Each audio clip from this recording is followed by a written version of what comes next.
So here's an introduction to the live stream system. There's a few components, some turn off, turn on type stuff, and then there's some instruction about how to operate the live stream software. So here we go. First things first, we want to turn on all the equipment. So there it is, at the back corner of the tower, you press that power button and it starts to make some light and everything starts to go. Then you turn this on. There's a power button just behind here, to the left of the cord. Okay, so now we've got monitor coming on. Then if this is up here, we have it up here because we've got a camera that's not working. We press this button. Notice that the center is off, camera is forward. So we're going to press it forward to the camera. Right now, this camera is only being used as a recording device. It doesn't have any SIM card in it, so no memory card is fine. The battery is even taken out so we don't overcharge it. The battery is down there. All we're using this for is just a camera for the live stream system. And of course, something silly happened here. This won't happen normally. Oh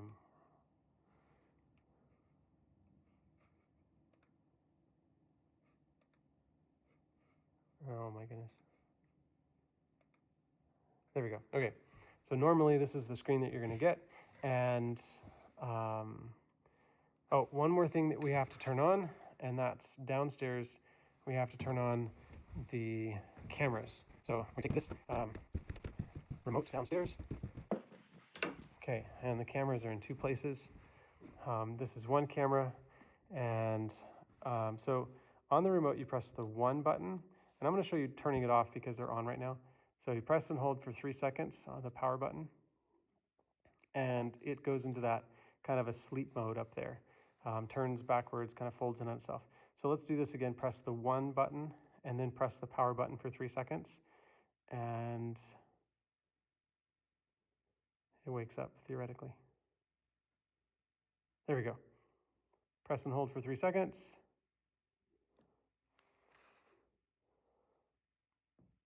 And the light's green, so it's good. The other is over here. Same process, it's already turned on. And press the 1 and then the power button. That turns it off. We'll wait for a moment, press the 1 and the power button. And it's on.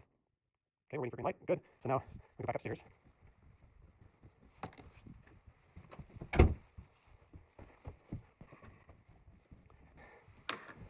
Okay. Now here we turn on Livestream Studio. Wait for it to load.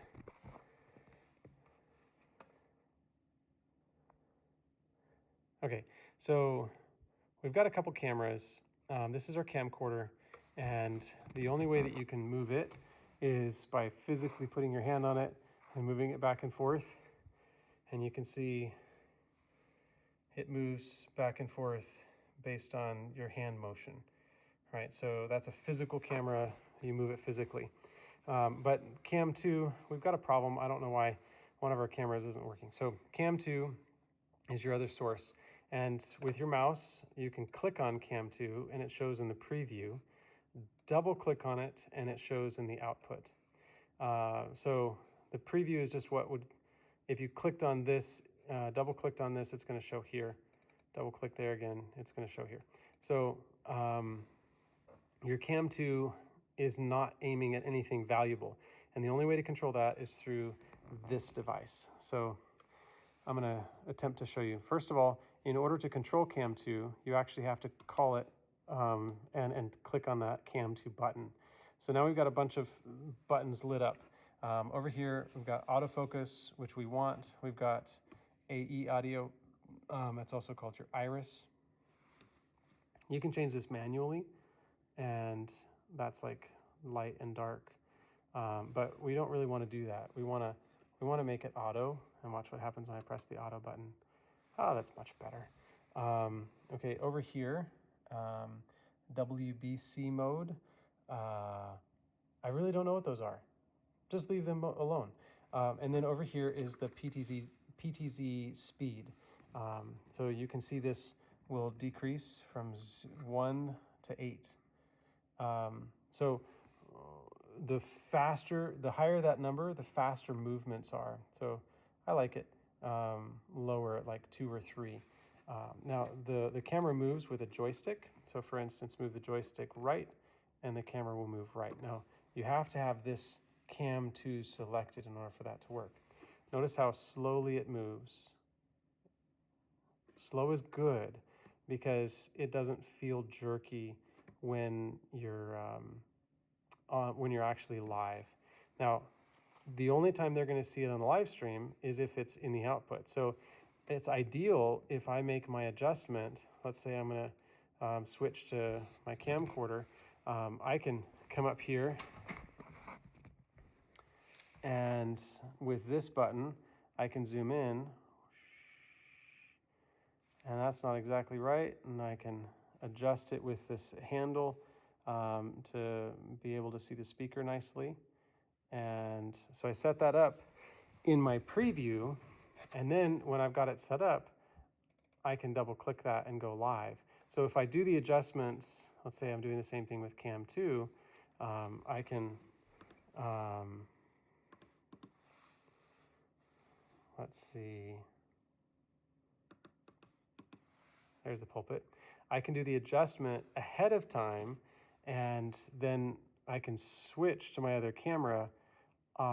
So I've done the adjustment off screen, and then I switch to the other camera when I'm finished. And that's the best scenario that you can do. But let's say that you are live, and the silly speaker decides he's going to move. And so you want to be able to move with the speaker, but not be like too quick. And so the speed, let's say it's too slow. Let's move it up to 8 there, and now you can really move. But that can also get you in trouble. You can go too fast. So let's drop the speed back down to say 4. Now there's a few presets that we've done, and you can see them on this page. So Cam 2 presets. 1 is pulpit, 2 is children's story, 3 is piano, 4 is the whole front, and prayer. 5 is prayer tight. So let's try one. So to call a preset, you click call, and then you press the preset. We're going to choose 5, prayer tight. Press 5, and then press enter. Okay, so that quickly moved. I'm going to call another one. I'm going to call 4. So call 4, enter, and now that's the kind of big perspective. I'm going to call 3. So call 3, enter, and now it's on the special music on the piano. So that's how you use this system.